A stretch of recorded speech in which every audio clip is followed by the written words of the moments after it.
The Christmas story is not really about mangers, heavenly hosts, wise men and shepherds. That's the theatre. The story is saying something of great importance can happen in our life, but you could miss it.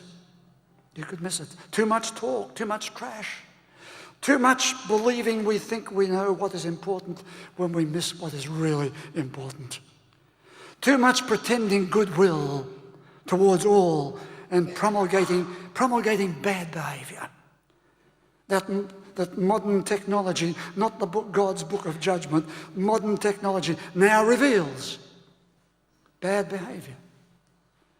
Even in highest offices, we're hearing, whatever your view of the WikiLeaks, it's saying bad behaviour.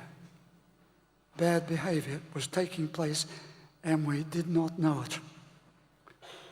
The man at the centre of the church's story, the Christmas story, only got there, not because of his birth, he only got there because of what he did in his adult life. And that was all dependent on what he was pointing to. The new faith, the birth story regarding Jesus. The new faith says it is imagination to indicate how important the adult Jesus was and how important his pointing finger. What was he pointing to? The new faith, you see, is not looking backwards. The new faith does not look back to an historic birth, even though the imagination of it all is quite something. The new faith looks forwards to what is possible as we translate the adult ethic of Jesus into a positive, creative life and into good behaviour in which the good, the tender and the beautiful might be continually reborn. So he pointed to a different behaviour for people towards each other. We can call this ethical behaviour.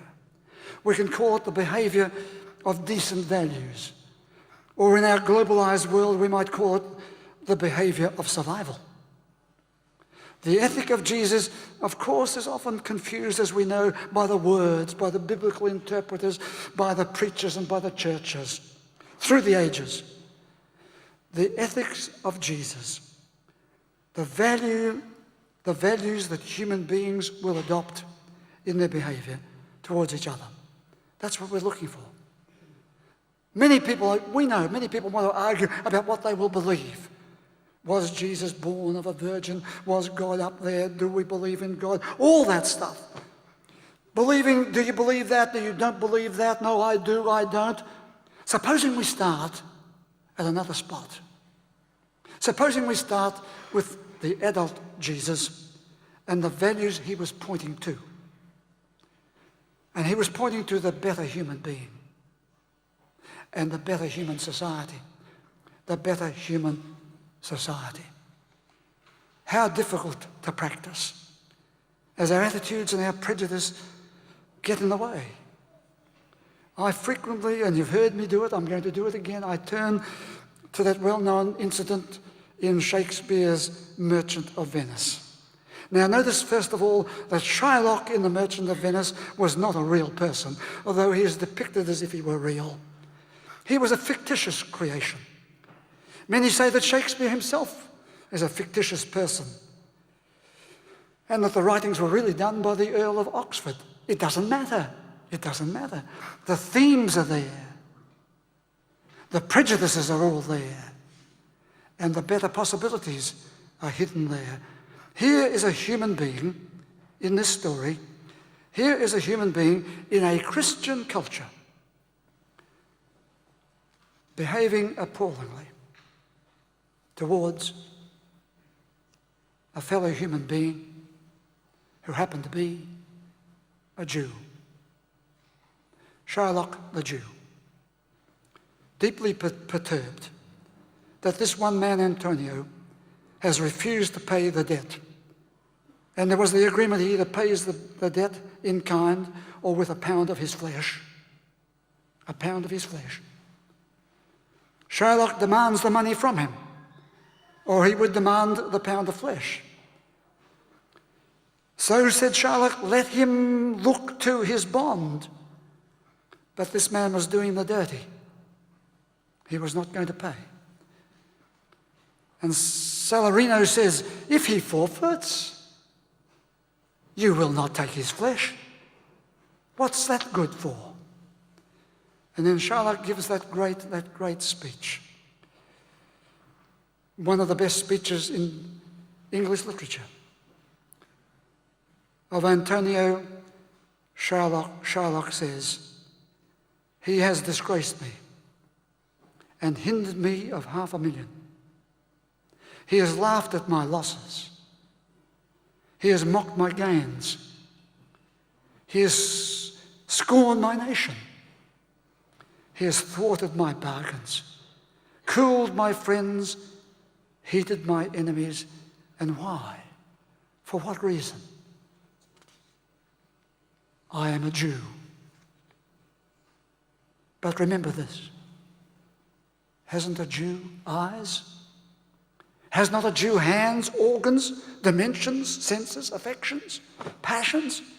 Fed with the same food, hurt with the same weapons, subject to the same diseases, healed by the same means, warmed and cooled by the same winter and summer as a Christian is.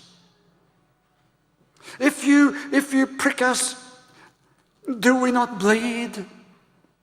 If you tickle us, do we not laugh? If you poison us, do we not die? If you wrong us, shall we not revenge? If we are like you in the rest, we will resemble you in that.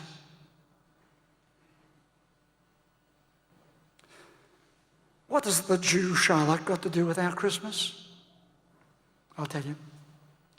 He stands there to confront us with the stark fact of how we sometimes treat each other, how we sometimes cheat each other, how we sometimes display our worst humanity. But you see, we turn the page over and we find on the other page another Jew, that earlier Jew, Jesus.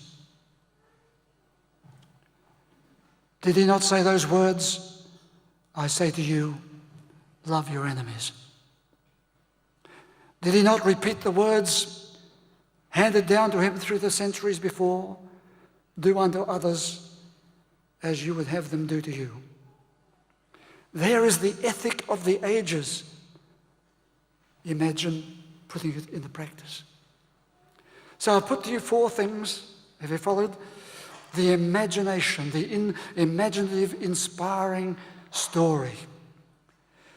The importance of the person, himself, the adult person. The listening, and how he pointed to a better humanity, a genuine ethic of behaving toward each other. The new faith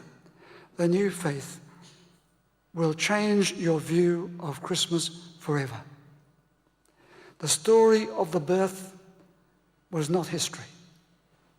It was not meant to be taken literally at all. It is theatre.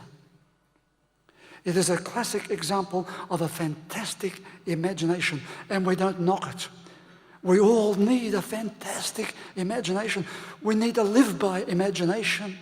And of course, remember, it was loaded with inspiration to encourage everyone to look beyond themselves, to lift their eyes from their darkest time, to see a light can shine with existential meaning, to lift us out of our everyday life and to realize that there is a higher spiritual universe, and we can be in harmony with it. The story of the new faith provokes us to search for what is really important, to search for better ways to behave towards each other and towards the world. So make sure you have a good Christmas. Please stand for the blessing.